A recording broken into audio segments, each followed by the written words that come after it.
Good morning students, आप सभी का स्वागत है AJIS एकेडमी पर। आज हम लोग बात करने वाले हैं ह्यूमन एक्सक्रीटरी सिस्टम पर। हमारे जो शरीर है हमारा मानव का, उसके उत्सर्जन तंत्र के ऊपर हम बात करने वाले हैं कि उत्सर्जन किन किन चीज़ों का होता है, एक्सक्रीशन, ठीक है, कौन कौन से वेस्ट मटेरियल्स होते हैं, कौन कौन से ऑर्गन्स जो है वो इसमें इन्वॉल्व होते हैं, किन अंगों के द्वारा जो है उत्सर्जन की प्रक्रिया होती है, ये सारी चीज़ें आज हम पढ़ने वाले हैं। ठीक है, तो नॉर्मली स्टूडेंट्स हम ये मानते हैं कि जो हमारी किडनीज होती है, ठीक है, वो हमारा मेन एक्सक्रीटरी ऑर्गन्स होता है या उत्सर्जी अंग होता है। ठीक है, बट किडनी के अलावा भी शरीर में और भी उत्सर्जन अंग होते हैं जो अलग अलग चीज़ों को उत्सर्जित करते हैं। अलग अलग जो वेस्ट प्रोडक्ट है उनको वहाँ से जो है बाहर निकालने का काम करते हैं, शरीर से बाहर निकालने का काम करते हैं। ठीक है, तो सबसे पहले मैं आपको उन कुछ अंगों के नाम बता देता हूँ। जैसे सबसे पहला जो हमारा ऑर्गन होता है जिससे हम कोई वेस्ट मटेरियल को एक्सक्रीट करते हैं वो होता है स्किन। ठीक है, त्वचा। हमारी जो त्वचा होती है वो हमारी बॉडी का सबसे बड़ा ऑर्गन होता है। इसके बारे में हम कभी डिटेल में एक अलग से वीडियो बनाकर उस पर पूरी चर्चा करेंगे। अभी हमें केवल इतना समझना है कि जो स्किन है वो किन चीज़ों का एक्सक्रीशन करती है या त्वचा के द्वारा किन पदार्थों का उत्सर्जन होता है। ठीक है, तो स्किन के थ्रू जो है सबसे पहले जो है स्वेट मतलब पसीना, ठीक है, पसीना आता है, हमें सभी को पता है पसीना। अब पसीने के अंदर क्या होता है, वाटर होता है और NaCl मतलब सॉल्ट होता है। ठीक, इसके अलावा ये कुछ अमाउंट में जो है ऑयली सब्सटेंस को भी या ऑयल को भी जो है बॉडी से बाहर निकालने का काम करती है। जैसे हम देखते हैं ना कि हमारी स्किन थोड़ी देर के बाद ऑयली हो जाती है, किसी में बहुत ज़्यादा ऑयली होती है, किसी में कम होता है, बट सब में कुछ ना कुछ जो है चिपचिपापन त्वचा में कुछ समय के बाद अपने आप आने लगता है, घंटे 2 घंटे के बाद। ठीक है, तो वो भी एक वेस्ट प्रोडक्ट होता है और साथ में पसीना तो होता ही है जो सभी को आता है। ठीक है, तो ये भी एक हमारा उत्सर्जी अंग है या एक एक्सक्रीटरी ऑर्गन है। ठीक, इसके अलावा जो दूसरा ऑर्गन है हमारे पास वो है लंग्स। ठीक है, लंग्स से हम क्या एक्सक्रीट करते हैं या क्या उत्सर्जित करते हैं, तो कार्बन डाइऑक्साइड का उत्सर्जन होता है। ठीक है, इसके अलावा ये म्यूकस, म्यूकस मतलब जो बलगम होता है, सर्दियों के दिनों में जो हमें जो बलगम निकलता है वो भी एक तरीके का वेस्ट प्रोडक्ट होता है, तो उसे भी एक्सक्रीट करने का काम करते हैं लंग्स, तो हम यहाँ म्यूकस लिख सकते हैं। ठीक, इसके अलावा जो नेक्स्ट ऑर्गन होता है हमारा वो होता है हमारी इंटेस्टाइन।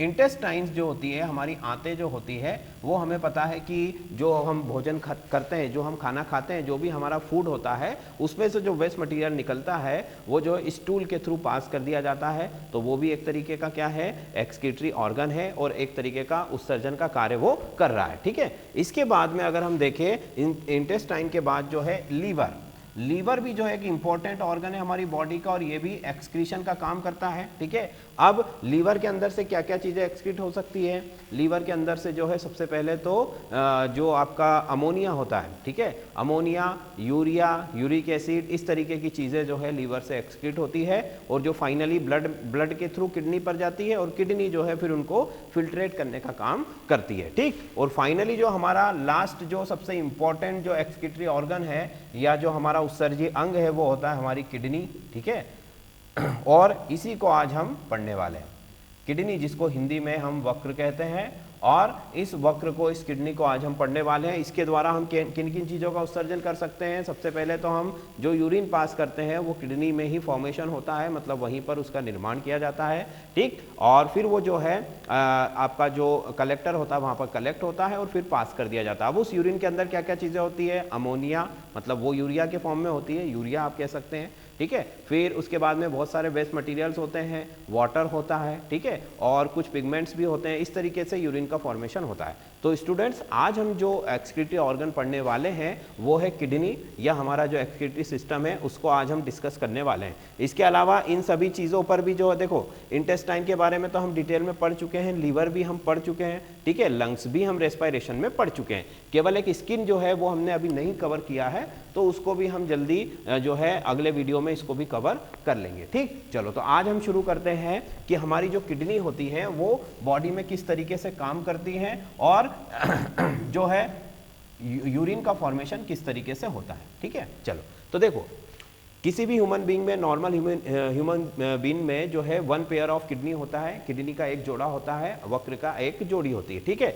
जो कि एक किडनी जो होती है उसकी पोजीशन थोड़ा सा ऊपर की तरफ होती है और दूसरी जो किडनी है वो नीचा होता है, उसका लेवल थोड़ा ये देखिए, आप देखोगे कि दोनों किडनी जो है वो एक जैसी नहीं है, एक जैसे लेवल पर सिचुएटेड नहीं है, ठीक है। एक थोड़ा सा ऊपर होती है और दूसरी थोड़ा सा नीचे होती है, ठीक। फिर इन किडनीज के जो ऊपर है वो एड्रीनल ग्लैंड्स होती है, ठीक है। एक तरीके की ग्लैंड्स होती है जो हार्मोन्स का सिक्रीशन करती है, ठीक है।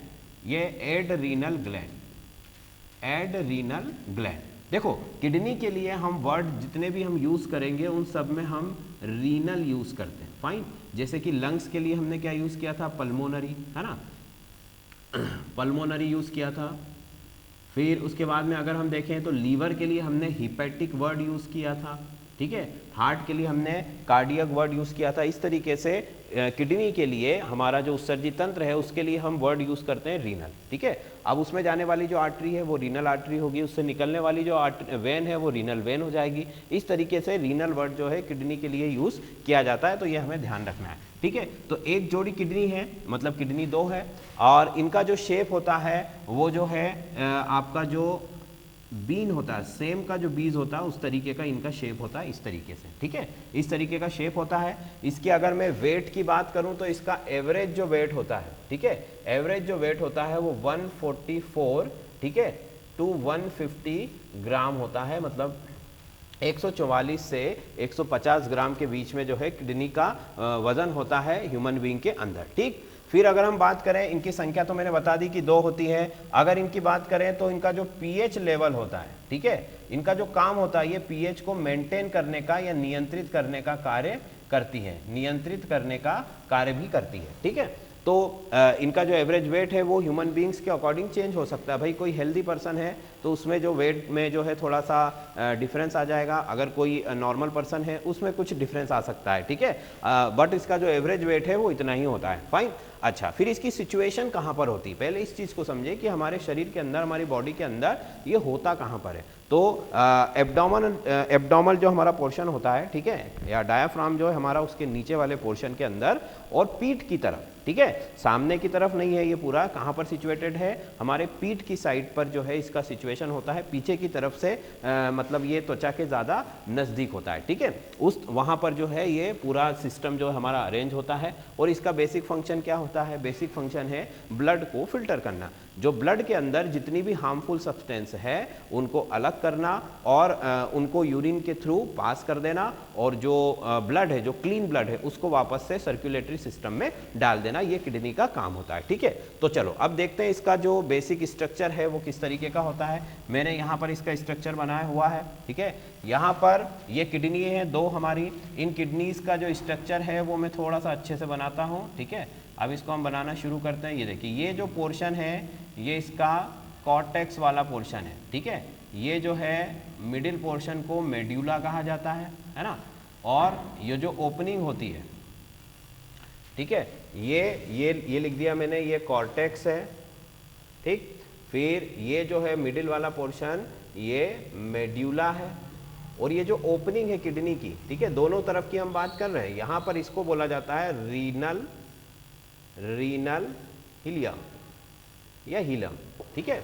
ये इनके कुछ नाम है जिसको अभी हम आगे थोड़ा सा इनलार्ज करके भी देखेंगे। तो अभी तो आप देखो कि यहाँ पर किडनी है दो, ठीक है। अब किडनी में जो आर्टरी ब्लड लेकर आती है, ठीक है, जो आर्टरी ब्लड लेकर आती है वो एओर्टा होती है ना, एओर्टा होती है, या हम इसको बोल सकते हैं कि ये आर्टरी है। आर्टरी का मतलब है कि इसमें ऑक्सीजनेटेड ब्लड है, ठीक है, ऑक्सीजन युक्त इसमें रक्त है, ऑक्सीजनेटेड ब्लड है। और ये जो ब्लड है ये जब किडनीज के अंदर आता है, हालांकि इसमें ऑक्सीजन है, मतलब ऑक्सीजनेटेड ब्लड है, बट ये इसमें इम्प्यूरिटीज बहुत ज़्यादा होती है। मतलब कि ये जो ब्लड होता है ये डर्टी ब्लड होता है, ये जो है एक तरीके से आप कहेंगे कि ये खून साफ नहीं होता है, इसमें हार्मफुल सब्सटेंस होते हैं, क्योंकि ये पूरी बॉडी से कलेक्ट करके ला करके और किडनी को देता है ताकि किडनी उसका फिल्ट्रेशन कर सके। देखो बॉडी में कई सारी बायोकेमिकल रिएक्शंस चल रही है, लीवर अपना काम कर रहा है, सारे दूसरे ऑर्गन्स अपने काम कर रहे हैं, और जो भी वेस्ट मटेरियल वहाँ से बनता है तो वो जो हमारा ब्लड है उसके अंदर उसके थ्रू जो है किडनीज के यहाँ पर लाया जाता है, और यहाँ पर फिर किडनी उसका फिल्ट्रेशन करती है, ठीक है। तो ये जो आर्टरी है जो ब्लड लेकर आ रही है, मैं इसको थोड़ा सा डार्क कर देता हूँ ताकि हमको दिखाई दे अच्छे से ये आर्टरी है, ठीक है। अब यहाँ पर आकर ये दो ब्रांच में डिवाइड हो रही है, दिख रहा है हमें, एक लेफ्ट साइड में, एक राइट साइड की किडनी में ब्लड सप्लाई कर रही है, ठीक। अब किडनी से जो ब्लड लेकर जाती है उसे बोला जाता है, ये जो वेन्स होगी, ठीक है, मतलब वेन होगी, और कौन सी वेन है, इंफीरियर वेना कावा। हमने पढ़ा था हार्ट वाला जब पोर्शन पढ़ा था कि जो हमारा लोअर पार्ट ऑफ बॉडी होता है उससे इंफीरियर वेना कावा, मतलब कि जो आपकी जो वेन्स होती हैं वो ब्लड को कलेक्ट करके हार्ट में ले जाती है, और जो आपका जो अपर पोर्शन होता है वहां से सुपीरियर वेना कावा जो है ब्लड को कलेक्ट करके हार्ट तक पहुंचाती है, ठीक है। तो यही दो वेन्स जो है यहाँ पर भी किडनी को एक ब्लड सप्लाई कर रही है, दूसरी किडनी से ब्लड को लेकर जा रही है, ठीक है। फिर आप देखेंगे कि यहां से जो दो ट्यूब लाइक स्ट्रक्चर इस तरीके से निकल रहे हैं, ठीक है, दोनों किडनियों से सेम, है ना, इनको हम बोलते हैं यूरेटर, मतलब कि हिंदी में इसे बोला जाता है मूत्र वाहिनी। मतलब कि जो यूरिन को, यहाँ पर यूरिन फॉर्मेशन हो रहा है और यूरिन को लेकर के जो है ये आगे जाती है। कहाँ पर जाती है, तो ये जो ट्यूब है ये ओपन होती है एक ब्लैडर में, है ना, और एक ब्लैडर में इस तरीके से ये ओपन होती है, उस ब्लैडर को हम बोलते हैं, ठीक है, वो ब्लैडर ही बोला जाता है उसे, या हिंदी में उसको बोलते हैं हम, ये जो है आपका एक कलेक्शन सेंटर हो गया। मतलब कि आप इसमें 5 ml के अप्रॉक्स जो है यूरिन को स्टोरेज किया जा सकता है, ये ब्लैडर होता है, ठीक है। यहाँ पर, ठीक है भाई, देखो जगह अगर ब्लैडर नहीं होता तो क्या होता, यूरिन का फॉर्मेशन हो रहा है तो हमें बार बार यूरिन पास करने के लिए जाना पड़ता, तो इसीलिए वहां पर एक ब्लैडर होता है, एक आप बोल सकते हो कि एक कलेक्टिक जो है थैली नुमा संरचना होती है, ठीक है, उसमें जो है यूरिन कलेक्ट होता है, और फिर ये जो पूरा मस्कुलर होता है ना, इस पर प्रेशर, अगर इसमें यूरिन जो है इसकी कैपेसिटी से ज़्यादा अगर इसमें कलेक्ट हो रहा है देन वो प्रेशर फील करता है, और देन फिर हमको जो है यूरिन पास करने के लिए जाना पड़ता है, और ये जो सारा कुछ है ये नर्वस सिस्टम के थ्रू कंट्रोल होता है, ठीक। तो ये जो होगा, ये तो हो गया हमारा ब्लैडर। इसके बाद जहां से यूरिन पास होता है उसे बोला जाता है यूरेथ्रा, ठीक है, मतलब कि मूत्र मार्ग, हिंदी में इसे मूत्र मार्ग बोला जाता है, यूरेथ्रा, ठीक है। ये बेसिक स्ट्रक्चर है हमारे एक्सक्रीटरी सिस्टम का, मतलब कि जो किडनीज होती हैं वो इस तरीके से फंक्शन करती है। यहाँ पर जो आर्टरी है वो ब्लड लेकर आती है, उस ब्लड में इंप्योरिटीज ज्यादा है, ठीक है, हालांकि वो ऑक्सीजनेटेड ब्लड है बट इंप्योरिटीज बहुत ज्यादा है। किडनी उस ब्लड प्योर करती है, साफ करती है, फिर वही ब्लड इस वेन के थ्रू, वो क्लीन ब्लड इस वेन के थ्रू जो है बॉडी में सर्कुलेट हो जाता है, बॉडी में चला जाता है, ठीक है। अब देखो यहां पर क्या प्रोसेस हो रहा है अंदर, उसको समझिए। ये जो आर्टरी है ये ब्लड लेकर आई, ठीक है। अब इसको मैं थोड़ा सा इनलार्ज करके बनाता हूं। मान लीजिए आर्टरी किडनी में जा रही है, किडनी में जाने के बाद ये कई सारे छोटे छोटे जो है इस तरीके से डिवाइड हो जाती है, कई तरीके के छोटी छोटी आर्टरीज में जो है ये डिवाइड हो जाती है, फाइन। अब ये जो आर्टरीज होती है, ये जो स्मॉल आर्टरीज होती है, ये भी आगे जा करके और ज़्यादा, बिल्कुल आप ऐसा कह सकते हो कि ये आगे चलकर कैपिलरीज का फॉर्मेशन करती है, ठीक है। कैपिलरीज मतलब कि बहुत ही महीन, बहुत ही बारीक रक्त की जो नलियाँ होती हैं उन्हें हम कैपिलरीज बोलते हैं, या हिंदी में उसे रक्त वाहिनी बोला जाता है, फाइन। तो बहुत ही बारीक बारीक, बिल्कुल कि आप उनको देख भी नहीं सकते हो, बिल्कुल हमारे हेयर फॉलिकल से भी जो है महीन रक्त की केशिकाएं होती हैं या रक्त की नलिकाएं होती हैं, जो कि अब क्या करने वाली हैं, देखो कि सबसे पहले आर्टरी ने ब्लड लेकर आया, अब ये डिवाइड होते होते बहुत छोटी कैपिलरीज में डिवाइड हो गई। देन जब ये कैपिलरीज में डिवाइड हो जाती हैं, ठीक है, तो वो कैपिलरीज जो होती हैं वो इस तरीके से एक गुच्छा बना लेती है, एक फ्लोकुलेट बना लेती है, ठीक है, इस तरीके से।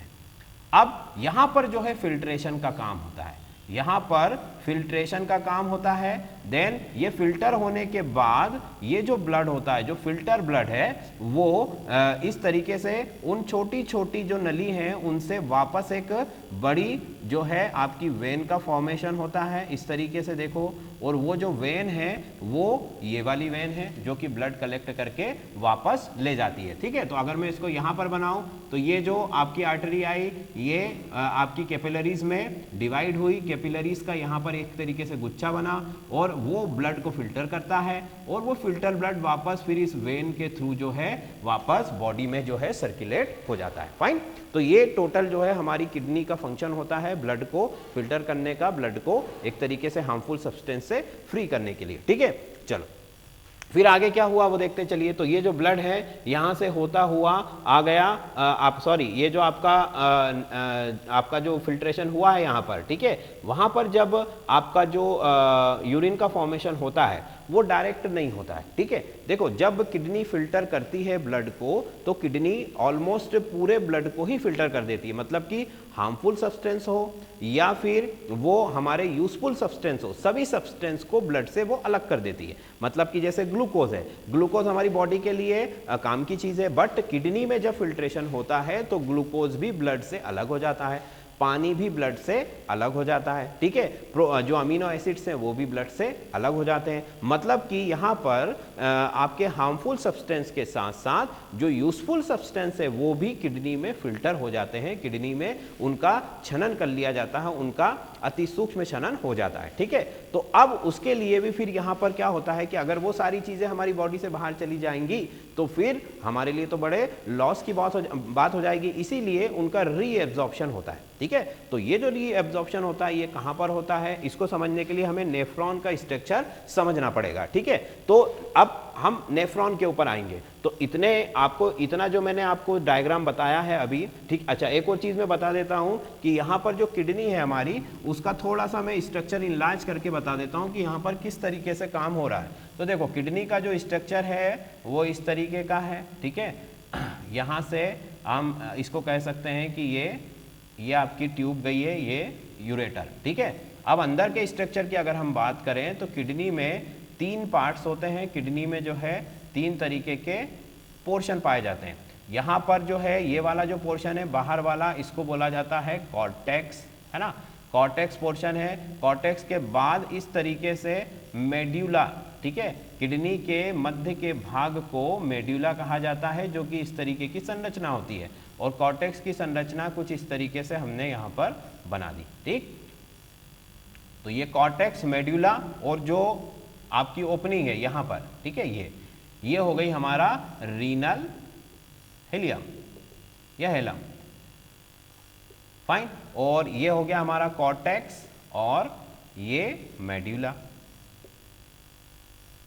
ये होता है किडनी का बेसिक स्ट्रक्चर। अब देखो किडनी के अंदर ऐसी कौन सी वस्तु है या ऐसा कौन सा ऑर्गन है जो कि फिल्ट्रेशन का काम कर रहा है, क्योंकि किडनी के अंदर फिल्ट्रेशन जो हो रहा है वही मेन है सबसे। ठीक है, क्योंकि हम सुनते हैं ना कि किसी की किडनी अगर फेल हो जाती है तो उसको डायलिसिस के लिए ले जाया जाता है, मतलब कि ब्लड जो है उसके ब्लड के अंदर हार्मफुल सब्सटेंस जमा हो रहे हैं, उन हार्मफुल सब्सटेंस को जो है किडनी से ब्लड से रिमूव करने के लिए मशीन के थ्रू उसको फिल्टर किया जाता है। मतलब जो काम किडनी नहीं कर पा रही है वो मशीन के द्वारा किया जाता है। तो देखो किडनी के अंदर जो उसकी यूनिट होती है जो फिल्ट्रेशन का काम करती है उसको बोला जाता है नेफ्रॉन।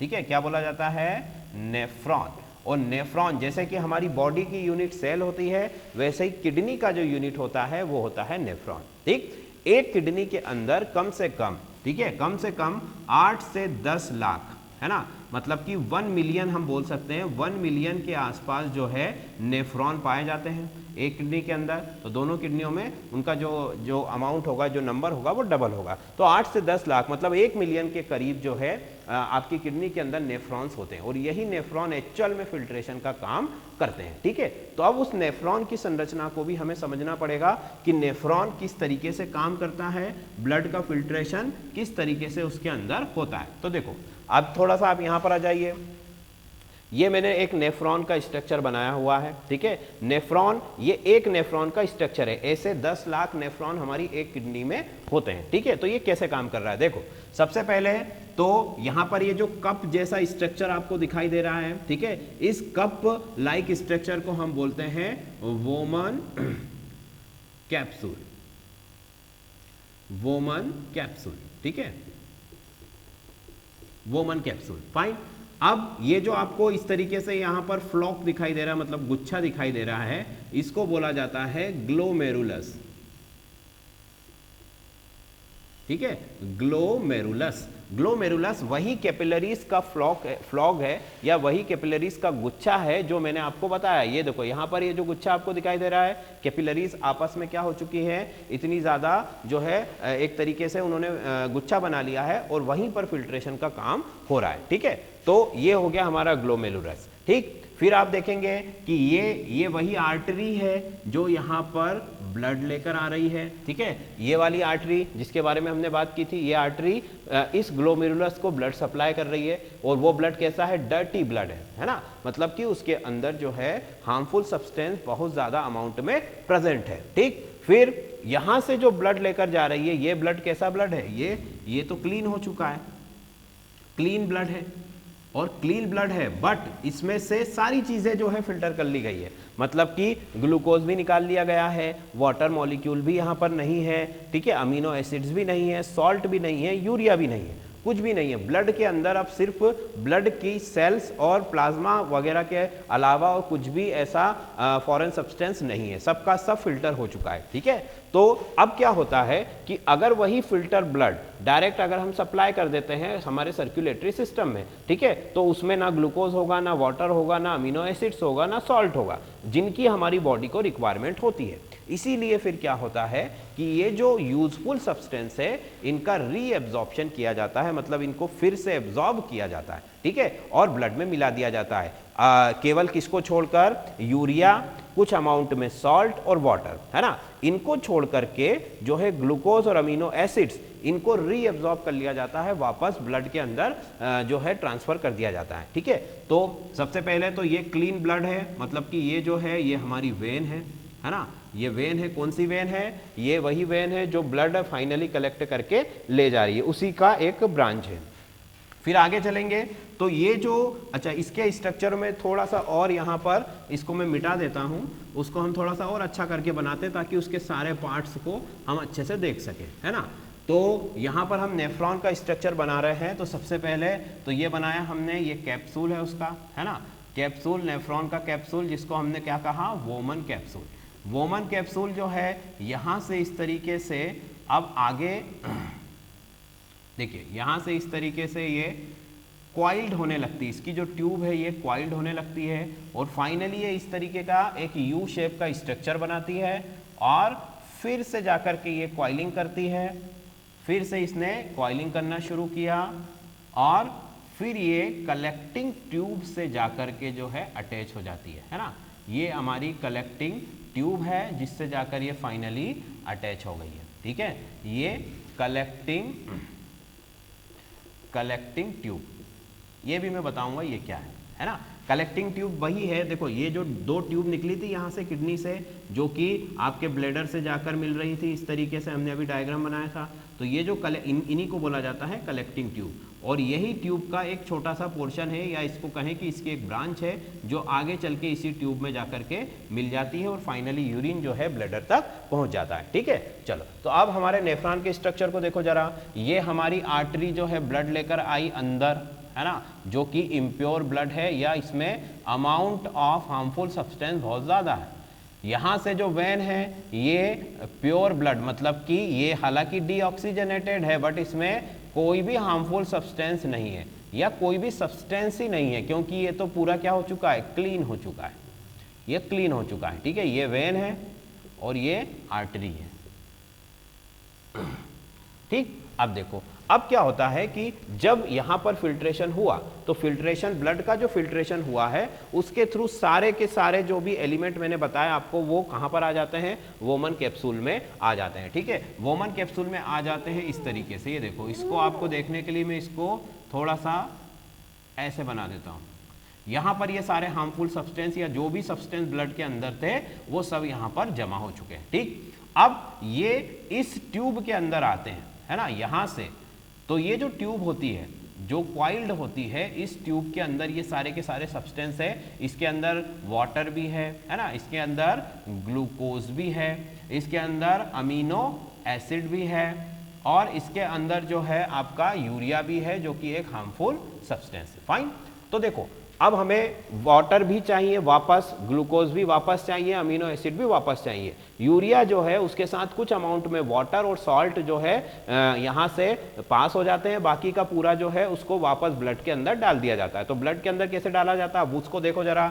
ये जो वेन है जो क्लीन ब्लड को, इसके अंदर क्लीन ब्लड को लेकर आ रही है। अब ये वेन इस आपकी जो नेफ्रॉन की जो ट्यूब है ना, इनके मैं नाम भी आपको बता देता हूं। ये जो ट्यूब होती है इसे बोला जाता है PCT, मतलब प्रीमॉक्सिबल कलेक्टिंग ट्यूब। ये पूरी की पूरी एक कलेक्टिंग ट्यूब है। चूंकि ये बोमन कैप्सूल के पास में है इसीलिए हम उसको बोलते हैं समीपस्थ कुंडलित नलिका। ठीक है, ये वाला जो पोर्शन है इसको बोला जाता है DCT, मतलब कि दूरस्थ कुंडलित नलिका। ठीक है, समीपस्थ हो गई, ये दूरस्थ हो गई, क्योंकि ये जो वोमन कैप्सूल है इससे दूर है। ठीक, और ये जो पोर्शन इनका बना है ये यू शेप का, इसको बोला जाता है हेनले लूप। ये बहुत इंपॉर्टेंट है, एग्जाम में पूछा जाता है कि हेनले लूप क्या होता है। तो हेनले लूप नेफ्रॉन की जो कलेक्टिंग ट्यूब होती है उसी का एक पार्ट होता है जो कि यू शेप का होता है। ठीक है, तो ये यू शेप की पूरी ट्यूब है। यहाँ पर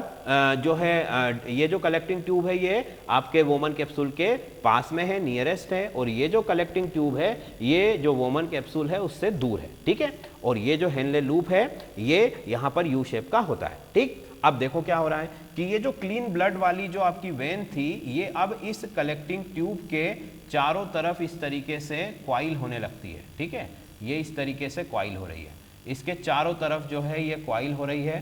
पूरा का पूरा कलेक्टिंग ट्यूब में जो है आपकी वेन जो होती है जिसके पास क्लीन ब्लड है वो इस तरीके से क्वाइल हो जाती है। फाइन, और ये बाहर निकल गई।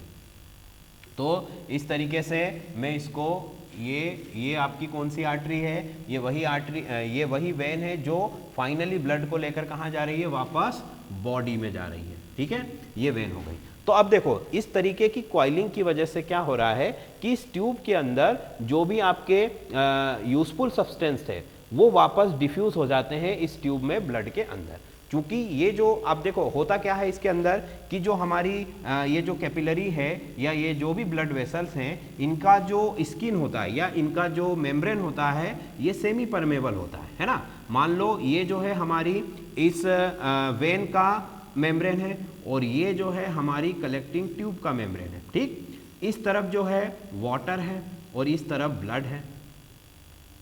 ये जो ब्लड है इसके अंदर पानी नहीं है, मतलब पानी का अमाउंट इस तरफ ज़्यादा है इस तरफ कम है, इसलिए पानी जो है डिफ्यूज होकर यहाँ पर आ जाता है। इसी तरीके से ग्लूकोज जो होता है वो भी डिफ्यूज होकर इस तरफ आ जाता है। बट जो यूरिया है, यूरिया के पार्टिकल्स को ये जो मेम्ब्रेन है ये अपने अंदर से पास होने नहीं देती है, इसीलिए इसको सेमी परमेबल मेम्ब्रेन कहा जाता है, क्योंकि ये कुछ पार्टिकल्स को अपने अंदर से जाने देती है और कुछ पार्टिकल्स को रोक लेती है। तो ये जो आपकी क्वाइलिंग हुई है, ये जो कुंडली इसने बनाई है पूरी ट्यूब के चारों तरफ, उसकी वजह से इस ट्यूब के अंदर जो भी यूजफुल सब्सटेंस थे वो अब किस में आ चुके हैं, वो हमारी वेन के अंदर आ चुके हैं। फाइनल मतलब कि कलेक्टिंग ट्यूब में जाकर ये जो ट्यूब है ये कनेक्ट होगी, तब तक इसके अंदर से सारा यूजफुल सब्सटेंस निकाल लिया जाता है और इसमें सिर्फ क्या बचता है, इसमें वाटर कुछ अमाउंट में और यूरिया, ठीक है, जो कि पास होना है। वाटर और यूरिया यही बचता है और जो फाइनली कलेक्ट होकर कहां पर चला जाता है, ब्लैडर में,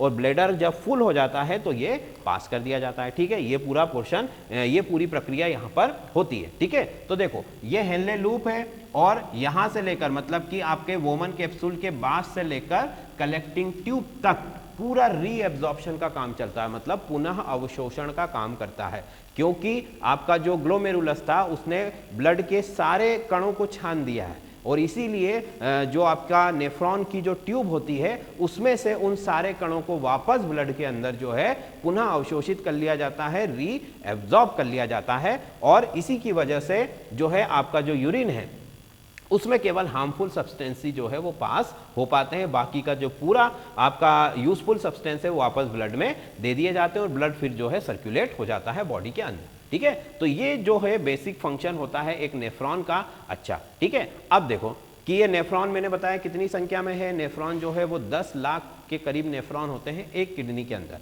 ठीक है। तो अगर मान लो और दोनों किडनियों में एक जैसा ही फंक्शन होता है ना, तो हम ह्यूमन बीइंग जो होता है वो एक किडनी अगर उसके पास है तब भी वो जीवित रह सकता है, तब भी वो अपना जीवन अच्छे से जी सकता है, ठीक है। और अगर हम ब्लड के फिल्टर की बात करें कि एक दिन में कितनी बार जो है ब्लड को फिल्टर किया जाता है किडनी के अंदर से, ठीक है, तो अगर आपकी बॉडी में जो एवरेज ब्लड होता है वो 5 से 6 लीटर के आसपास होता है, ठीक है। तो अगर ये 5 से 6 लीटर जो ब्लड है ये दिन में कम से कम 55 से लेकर 60 टाइम्स, है ना, मतलब 55 से लेकर 60 बार तक किडनी से पास किया जाता है। मतलब एक बार पूरा ब्लड पास हो गया, फिर दूसरा बार, फिर तीसरा बार, इस तरीके से 55 से 60 बार हमारा जो रक्त है वो दिन भर में फिल्टर होता है, दिन भर में उसको जो है छाना जाता है, बार बार छाना जाता है, ठीक है। और इसी वजह से जो है हमारा ब्लड जो है, अब भाई देखो फिल्ट्रेशन का काम जितना अच्छा होगा, जितनी अच्छे से होगा, तो वो जो है आपका जो ब्लड है या जो आपकी बॉडी के फंक्शंस है उनमें कोई प्रॉब्लम नहीं आएगी, ठीक है। और फिर इसमें सबसे ज़्यादा जो है रिक्वायरमेंट होता है वाटर का।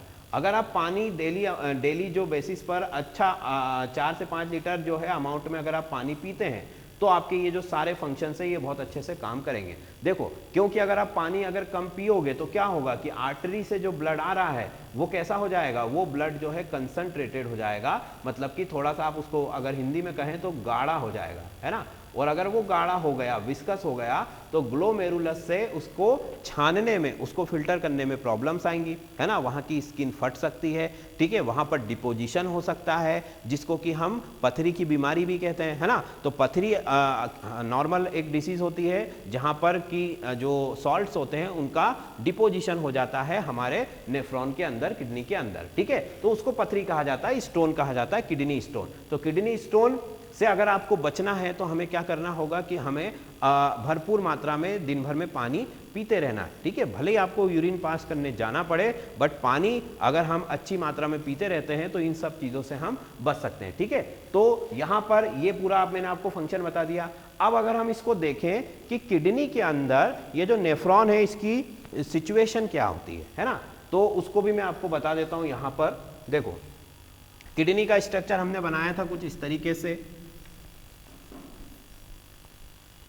किडनी का स्ट्रक्चर जो था वो हमारा इस तरीके से था, है ना। अब इसके अंदर जो नेफ्रॉन होता है वो कहाँ पर होता है, तो ये था हमारा कॉर्टेक्स वाला पोर्शन, ये कॉर्टेक्स वाला पोर्शन है, ठीक है। और ये वाला जो पोर्शन था ये था हमारा मेडुला वाला, है ना। ये हम पढ़ चुके हैं। तो अब देखो जरा कि जो नेफ्रॉन होता है वो किस तरीके से अरेंज होते हैं। नेफ्रॉन जो होते हैं वो देखो इस तरीके से अरेंज होते हैं कि ये वोमन कैप्सूल, ये इसकी कलेक्टिंग डक्ट, और जो हेनले लूप होता है उसका पोर्शन मेडुला में भी जाता है इस तरीके से, और वापस ये फिर कलेक्टिंग डक्ट में जुड़ जाता है। तो नेफ्रॉन जो है उसकी सिचुएशन हमारी किडनी के अंदर इस तरीके से होती है। जो लूप ऑफ हेनले है, हेनले का जो लूप है उसका कुछ भाग या उसका कुछ पोर्शन जो है वो किडनी के मेडुला भाग में भी स्थित होता है, मेडुला भाग में भी सिचुएटेड होता है, और बाकी का जो पोर्शन है वो इस तरीके से कॉर्टेक्स में अरेंज होता है, ठीक है। तो ये जो आपका किडनी है उसके अंदर नेफ्रॉन इस तरीके से जो है सिचुएटेड होता है। और अगर हम हमारी बॉडी के अंदर से सारे नेफ्रॉन्स को अगर निकालें, है ना, तो 15 से 16 किलोमीटर अगर हम उनको एक के बाद एक जोड़ते जाएं तो 15 से 16 किलोमीटर जो है उनका टोटल डिस्टेंस हो सकता है एक किडनी का, ठीक। चलो फिर हम बात करते हैं कि जो यूरिन पास हुआ है ना, उस यूरिन का कंपोजिशन क्या है, उस यूरिन में क्या क्या चीजें हैं, तो वो भी हमको देखना है क्योंकि वो जनरली पूछी जाती है। तो यूरिन का कंपोजिशन में आपको बता देता हूं कि यूरिन जो होता है उसमें सबसे पहले तो 95% जो है वाटर होता है, 95% वाटर होता है। यूरिया का परसेंटेज जो कि हार्मफुल सब्सटेंस है जिसको जो है पास करने के लिए ही ये सारा प्रोसेस हो रहा है, वो 2% होता है, ठीक। इसके बाद में जो है इसके अंदर जो आपका अगर यूरिन के पीएच की बात करें तो पीएच जो है इसका 4.8 होता है, मतलब कि एसिडिक पीएच होता है ना, 4.8 होता है। फिर हम देखते हैं कि कभी कभी जो है किन्हीं वजहों से यूरिन का जो कलर होता है वो येलो हो जाता है, पीला हो जाता है। तो उसका जो रीजन होता है वो होता है एक पिगमेंट होता है जो उसके कलर के लिए रिस्पॉन्सिबल होता है, जिसको बोला जाता है यूरोक्रोम। यूरोक्रोम, ठीक है। ये यूरोक्रोम भी इसी में 3% के अंदर आ जाता है, ठीक। तो इस तरीके से यूरिन का कंपोजिशन है, जिसमें मैक्सिमम अमाउंट में जो है वाटर होता है, 2% में जो है यूरिया होता है, उसके बाद में जो है आपका कुछ अमाउंट में यहाँ पर आपके सॉल्ट्स भी होते हैं, है ना, सॉल्ट्स भी होते हैं, कुछ अमाउंट्स में जो है आपके ये कलर पिगमेंट्स भी होते हैं, और इसी तरीके से यूरिन जो है ये एसिडिक इसका जो है मीडियम होता है, मतलब यूरिन का जो नेचर होता है वो एसिडिक होता है, अम्लीय स्वभाव का होता है, ठीक। इसीलिए ये एज अ एंटीसेप्टिक भी आप एक बोल सकते हो कि यूरिन जो होता है वो एंटीसेप्टिक होता है ना, मतलब कि अगर कटे हुए घाव पर अगर यूरिन लगाया जाए तो वो एंटीसेप्टिक की तरह कार्य करता है, मतलब कि जीवाणुनाशक की तरह कार्य करता है। तो ये यूरिन का कंपोजिशन होता है, ठीक है स्टूडेंट्स। फिर इसके अलावा अगर हम डिजीज की बात करें तो किडनी में होने वाली डिजीज पहली मैंने बताई आपको, किडनी स्टोन होता है जो कि बहुत ही नॉर्मल होता है, ठीक। उसके बाद में जो है कहीं कहीं पर क्या होता है कि पानी कम पीने की वजह से आपका जो नेफ्रॉन की जो ये कलेक्टिंग ट्यूब है, ठीक है, ये फूल जाती है एक तरीके से, तो भी वो पेन का एक रीज़न बनता है, तो वो भी एक डिसीज़ होती है। फिर एक गठिया बीमारी होती है जहाँ पर जो है यूरिक एसिड का फॉर्मेशन बहुत ज़्यादा होने लगता है जोड़ों में, है ना। जोड़ों में जो मनुष्य के जो हड्डियों के जोड़ होते हैं, यहाँ पर साइनोवियल फ्लूइड होता है, उस फ्लूइड की जगह यूरिक एसिड का फॉर्मेशन ज़्यादा होने लगता है। चूँकि यूरिक एसिड कहाँ से आ रहा है, किडनी से आ रहा है, इसीलिए इसको हम किडनी की बीमारी भी कहते हैं, ठीक है। फिर यहाँ पर और देखें तो इसके अलावा किडनी का काम क्या है, किडनी का काम सबसे पहला फिल्ट्रेशन का काम है, ब्लड को फिल्टर करना, ठीक है, ब्लड से सारे हार्मफुल सब्सटेंस को निकालना।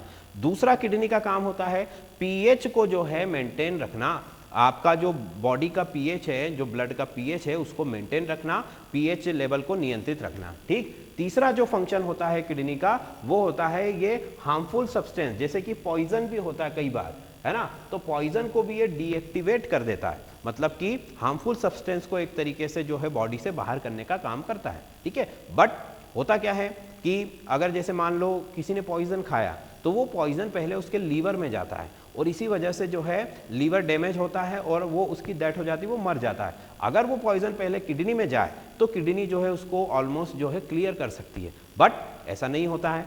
तो अगर हम कहें कि अगर जो पॉइजन है, जहर है, वो सीधा किडनी में जाता है तो उसका कोई प्रभाव नहीं पड़ेगा, परंतु वो पहले जाता कहाँ है, वो पहले बॉडी के दूसरे हिस्सों में चला जाता है, इसी वजह से जहर फैलने से मौत हो जाती है। और अच्छा देखो, जैसे पोस्टमार्टम होता है किसी का, किसी ने जहर खा करके सुसाइड कर लिया, अगर उसका पोस्टमार्टम होता है तो शरीर के किस हिस्से की जांच की जाती है, ऐसा प्रश्न पूछा जाता है कि शरीर के कौन से अंग की जांच की जाती है जिससे ये पता लगता है कि इसने जहर खाया है। तो बॉडी के लीवर को जो है सबसे पहले जो है आपका एनालिसिस किया जाता है उसका, वहीं पर अगर उसने कुछ भी ऐसा खाया है, ठीक है, या उसको इंजेक्ट भी किया गया है तो लीवर के थ्रू सबसे पहले वो लीवर में ही जाकर डिपॉजिट होगा और वहाँ पर उसका इफेक्ट जो है वो साफ साफ दिखाई देगा, ठीक। तो ये स्टूडेंट्स हमारा किडनी से रिलेटेड जो था, मैंने काफ़ी कुछ चीज़ें आपको बता दी है ना। तो अगर आपको इसमें कोई क्वेश्चन पूछना है तो आप पूछ सकते हो, अगर आपको कोई कन्फ्यूज़न है इस सिस्टम के ऊपर। मैं एक बार थोड़ा सा रिपीट कर देता हूँ फटाफट, है ना। सबसे पहले अगर हम बात करें तो किडनी जो है हमारी बॉडी में कितनी होती है, किडनी 2 होती हैं, इस तरीके से उनका स्ट्रक्चर होता है। फिर यहाँ पर ये दोनों कलेक्टिंग ट्यूब है, कलेक्टिंग ट्यूब जो है एक तरीके से ब्लैडर में जाती हैं, ब्लैडर जो है हमारा मूत्राशय जिसको हम हिंदी में बोलते हैं। फिर जो आपका जो ओपनिंग होती है जिससे यूरिन पास होता है उसको बोला जाता है यूरेथ्रा, मतलब कि मूत्र मार्ग, ठीक। किडनी में 3 भाग होते हैं, कॉर्टेक्स, ये रहा कॉर्टेक्स, ये रहा बीच वाला पोर्शन मेड्यूला, और ये जो ओपनिंग है यहाँ पर किडनी का, जो आप इसको बोल सकते हो एक तरीके से माउथ जो है उसको बोला जाता है रीनल, है ना। फिर किडनी, जो एक किडनी होती है हमारी राइट साइड वाली, वो थोड़ा ऊपर लेवल पर होती है, दूसरी वाली किडनी जो है वो नीचे होती है, ठीक। किडनी के ऊपर एड्रीनल ग्लैंड होती है इस तरीके से, है ना, एड्रीनल ग्लैंड, है ना। इसके भी कुछ फंक्शंस होते हैं जो हम ग्लैंड्स वाले टॉपिक में पढ़ेंगे, ठीक। फिर नेफ्रॉन, किडनी की जो फंक्शनल यूनिट है वो नेफ्रॉन होती है। एक किडनी के अंदर 10 लाख तक नेफ्रॉन पाए जाते हैं और एक नेफ्रॉन की संरचना इस तरीके से होती है कि देखो जरा क्या हो रहा है कि यहाँ पर एक वोमन कैप्सूल है ना, एक कप के नुमा संरचना है।